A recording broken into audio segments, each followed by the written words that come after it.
Hello, my name is Andy Wood, and I'd like to talk to you about workplace racism. First, I want to go over the definition of racism.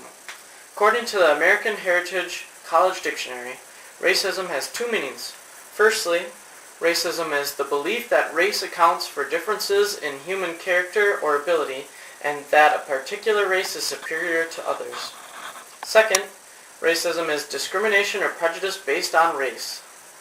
Now you take that to the workplace and that can do a lot of damage. And it is real. I want to say that I have several Asian friends who have worked at several places with me, and I've seen it in person. They've lost opportunities for promotions. They've had references who have spoken badly of them when, at least in my point of view, there was no bias or no basis on that poor talking. So I've also worked at two Marcus theaters, Menards, a local grocery store, and several helping service jobs, and I have yet to see management that has been anything other than white. So workplace racism, it's out there. As I see it, there are three main types of racism in the workplace: threats, not so obvious white privilege, and emotional degradation. First off, there's the threats. This could be anything from a noose on your desk, suggesting that your life might be in danger, to KKK symbols, suggesting that the Klan might be after you. Now those are all very harmful things. But also there's the things you might not notice right away, which are the white privilege. That's little things that make it easier for white Americans to work in the workplace. This might be the English language, for instance. As you might have noticed in your workplace, everything's in English. A Spanish-speaking person might come in and they have to learn that language. That's one barrier to them getting ahead in the job. Along with that, and not to be forgotten, is emotional degradation. This is anything from racial slurs, bad-mouthing. This all gets in your head and can really hurt you there too. I want to go over a couple of things that have changed over the years. What's been different? Well, frequency of these racial attacks has gone up. Isn't that a surprise?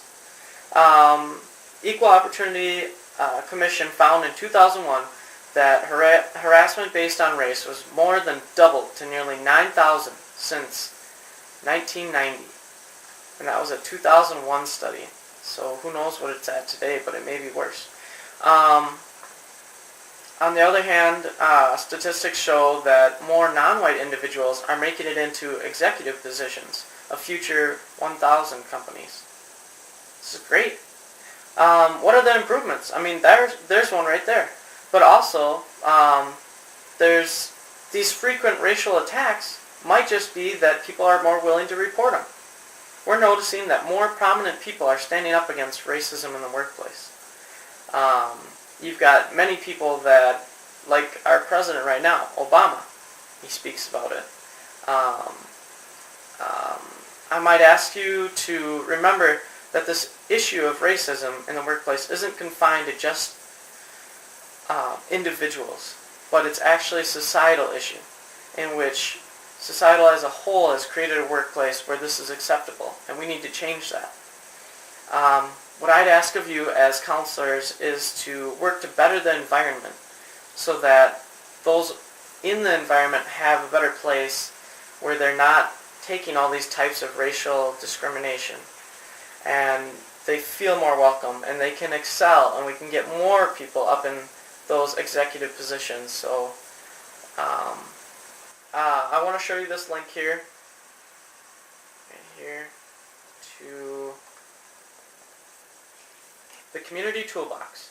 And I ask of you counselors that you go to this Community Toolbox and you can explore what racial prejudice is, what racism is, and even at the bottom, how can you reduce racial prejudice and racism. Things as learning about your community, documenting activities in your community that reflect racial prejudice, and making those those changes in your community. So definitely check this out. Any references that I have to this are included at the on the summary and of this video. So thank you for your time. I hope you enjoyed my video.